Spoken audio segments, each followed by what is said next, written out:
Next on the Shit Story channel. They never went to battle. They never stormed a beach or crawled through a jungle.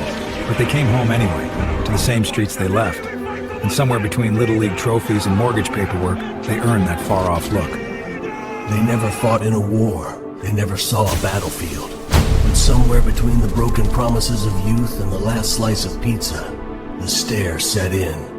1,000 yards across gently watered lawns and perfectly good cul-de-sacs across America. A generation of men faced a harrowing ordeal, living peacefully with families who loved them. They endured backyard birthdays, second mortgages, and unsolicited group texts. Some called them heroes. They called themselves just dads. Dearest Rachel, the house lies quiet after Clara's 9th birthday. The balloons droop like tired sentries, and frosting stains my hoodie. Earlier I braved the grocery lines. Though the enemy carts were many, I secured the oat milk. Andy Schuler was born in 1981 on the edge of Dayton, Ohio. He never fought in any war, but in his 20s he was sure the front lines were anywhere but home. Panama City is unreal, he emailed a friend in 2003. We might never come back. Through the Bush and Obama years, he and his buddies spent his 20s chasing last call. Most mornings after, the only thing next to him was a headache. Okay, I'm gonna guess. Wednesday's exchange student from the afterlife? Lydia, actually. Try to keep up. Right, Lydia? Thought maybe you just robbed a Hot Topic. And you, safety inspector for a discount VR arcade? These goggles are cutting edge. But every couple of years, he'd wake up beside someone new and swear it was the start of something permanent. That was Emily, the one with the messy bun and his hoodie he typed in 2004, still tasting last night's tequila. 1987, 8-year-old Andy Schuler, who would later insist people call him the Andy Schuler Show, opened a Christmas present that changed the trajectory of his expectations. Inside was a plastic jetpack. The box promised in 6 bright fonts that the future had arrived. The future did arrive. It just looked like a mortgage. In the winter of 2014, I enlisted in the food court. They handed me an apron and a pair of plastic gloves. The smell of butter became the air I breathed.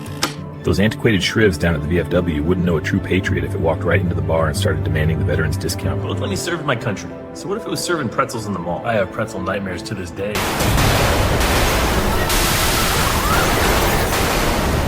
lawns, the driveways, the cracks in the pavement, they all kept score. We carved our names into this post so we wouldn't disappear. We learned to duck when the bottles flew, to laugh when the sirens faded. Some of us vanished anyway, but I stayed, and I left.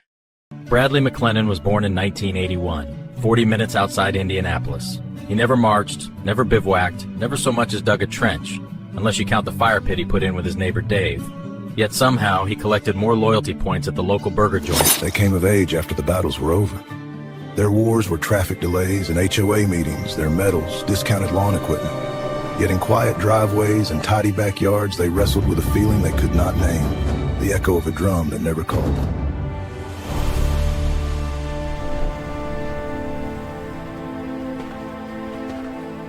Richard Kelly, born 1976, never fought in any war, lives in Westfield, Indiana with his wife Erin and their 2 kids, parallel parks like a champion. Marcus Tyler Wilson, 1981, accident-free since 2005. He got sober in 2018 and never looked back. Beloved companion of the Bakers in Naperville, Illinois, he leaves behind a yard full of tennis balls, Mochi, 2012 to 23. People come in carrying a day full of lists.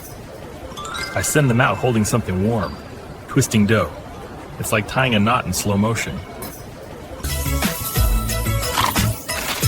Hi, I'm Andy. Folks around here call me Uncle Andy, probably because I keep handing out warm hugs made of dough. Watch this. Cinnamon snowstorm, boom, 1 bite. Next on the Shit Story channel, the women who made all those sandwiches. They put up with their husbands and made sandwiches, and that's about it.